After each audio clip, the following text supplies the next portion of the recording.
Bueno, ahora a continuación vamos a ver lo que es la teoría de la transmisión óptica, cómo transmite, la diferencia con el resto de las tecnologías, y vamos a empezar por eso. ¿Por qué transmisión óptica? Porque tiene un montón de bondades con respecto a lo que es cobre, radio, satélite. Vamos a ver uno por uno. Los enlaces de radio se utilizan para zonas inhóspitas, zonas que es muy complicado hacer cableados o es imposible, zonas rocosas, zonas que no tienen infraestructura o que es muy cara la instalación de la obra civil para hacer este tipo de conexiones. Entonces se utilizan radios, los radios están limitados por las capacidades y aparte son muy costosos por lo que es la infraestructura que tiene que soportar el radio. Tenemos las torres, el mantenimiento sobre torre también tiene sus desventajas y hace que sea una tecnología más bien limitada para ese aspecto. Después, los conocidos satelitales, tenemos el caso de lo que está desplegando Elon Musk, que son varios satélites a nivel global para brindar a toda la región, porque tengamos en cuenta que el satélite está orbitando. Entonces, con un solo satélite yo no puedo brindar disponibilidad de 24 horas a un mismo sitio porque está orbitando alrededor del globo. Aparte de que poner en órbita un satélite es altamente costoso, y el ancho de banda también está limitado, porque estamos hablando de que es un solo satélite, tiene una capacidad limitada. Después tenemos la tecnología de cobre. Que la tecnología de cobre, el principal límite que tiene es la distancia. Para poder transmitir en distancias largas tenemos que usar un montón de amplificadores, un montón de activos que aumentan la potencia de la señal para poder llegar a destino, porque tiene mucho desgaste el cobre. Entonces no tenemos estas distancias tan largas como habíamos visto y habíamos comentado para fibra óptica. Y después el ancho de banda, porque es un medio que es totalmente superado por la fibra óptica. La fibra óptica, a diferencia del cobre, la limitación que hoy tiene es en la tecnología. Acá podemos ver, por ejemplo, que una prueba en Japón en el año 2020 se llegaron a alcanzar velocidades de 178 terabytes por segundo. Eso quiere decir que son unos 178.000 gigabytes por segundo. Estamos hablando sobre un pelo de fibra óptica.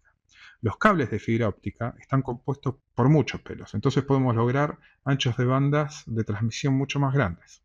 Y aparte no solo eso, la distancia para fibra óptica puede llegar hasta los 120 kilómetros sin equipamiento intermedio que tenga que elevar la potencia del láser.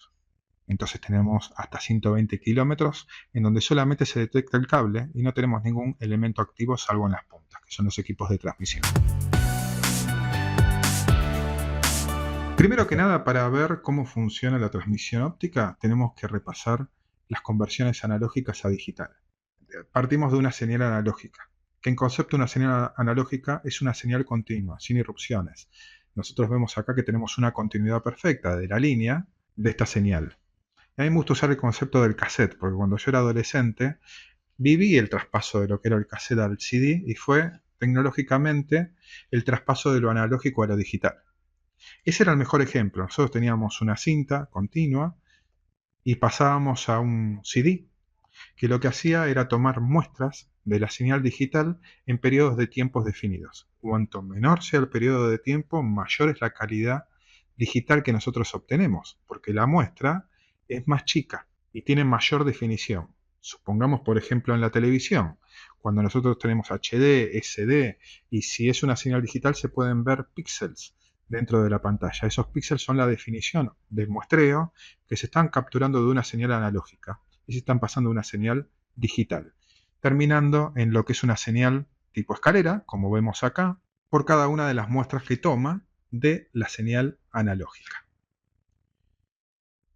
¿Cómo funciona el conversor analógico digital? Acá tenemos un ejemplo de especificaciones técnicas de un chip para conversión analógico digital que usa un código de 4 bits. Acá nace lo que es el concepto de ceros y unos para todo lo que es informática, datos digitales que se utilizan hoy en día. Este chip, por ejemplo, tiene una señal de entrada que la vemos acá en la parte inferior o en el eje Y, que tiene valores que bien podrían ser valores de tensión, ¿sí? Y nosotros vemos que acá tenemos una muestra de estos valores de tensión por cada 0,125. Ese es el ancho de muestra que yo voy a tomar para pasar de una señal analógica a una señal digital. En este caso, por ejemplo, podemos tomar un valor al azar como el 0,875 y podemos ver que el referente de la señal digital es el número 0110. En 4 bits nosotros podemos lograr una combinación de números entre ceros y unos de 16 valores que van a tener su correspondiente valor por tensión en la entrada. Y a la salida vamos a tener de esta pendiente una escalera.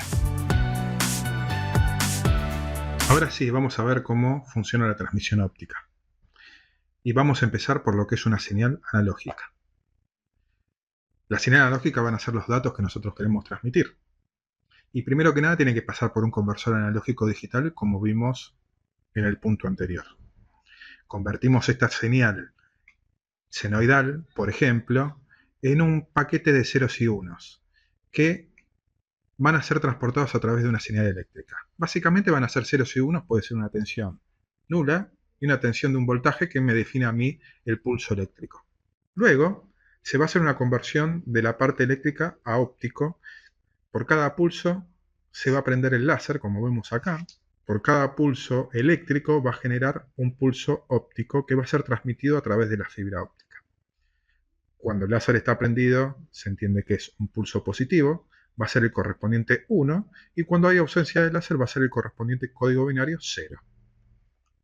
Hacemos la conversión inversa en un receptor y pasamos otra vez de óptico a una señal eléctrica a través de un diodo receptor, y la combinación del código binario a la señal analógica a través de un conversor digital analógico. Y obtenemos la misma señal que transmitimos desde la izquierda hacia la derecha.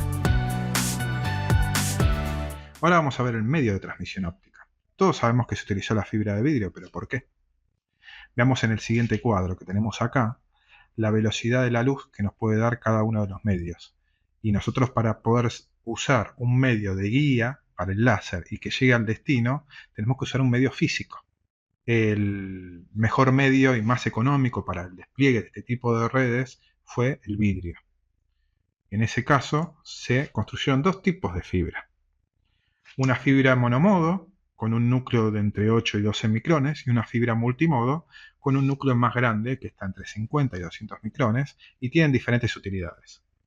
Como vemos acá, la fibra multimodo transmite con un rebote, con un ángulo de reflexión que se utiliza dentro de la fibra y genera mucha atenuación, mucha pérdida. Por ende, esta fibra no es para distancias largas. Sin embargo, la fibra monomodo, que solamente puede transmitir un modo de láser, es una transmisión más recta, con un mínimo de rebote dentro del núcleo óptico y genera menor atenuación. Y es especial para enlaces largos.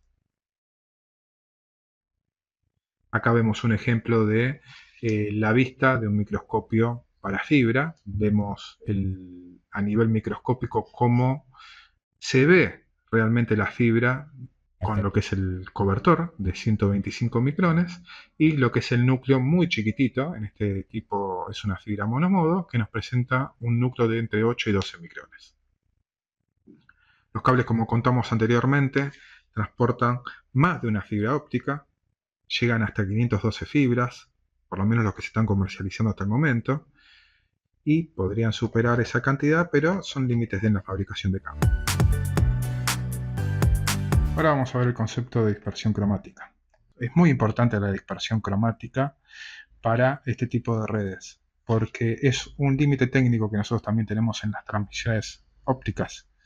La dispersión cromática es el efecto en el cual un pulso óptico se ensancha.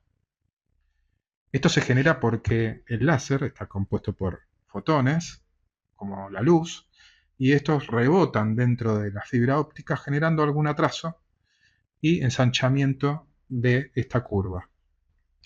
El efecto de ensanchamiento de la curva por dispersión cromática en un dato, lo que nos hace, en el caso nosotros vemos una recepción que es óptima, es aceptable, con dispersión cromática mínima. Pero si nosotros tenemos una dispersión cromática más grande, ya sea porque queremos cubrir distancias más largas o porque el láser genera esta dispersión cromática a través de la fibra, vamos a ver que el dato se empieza a perder.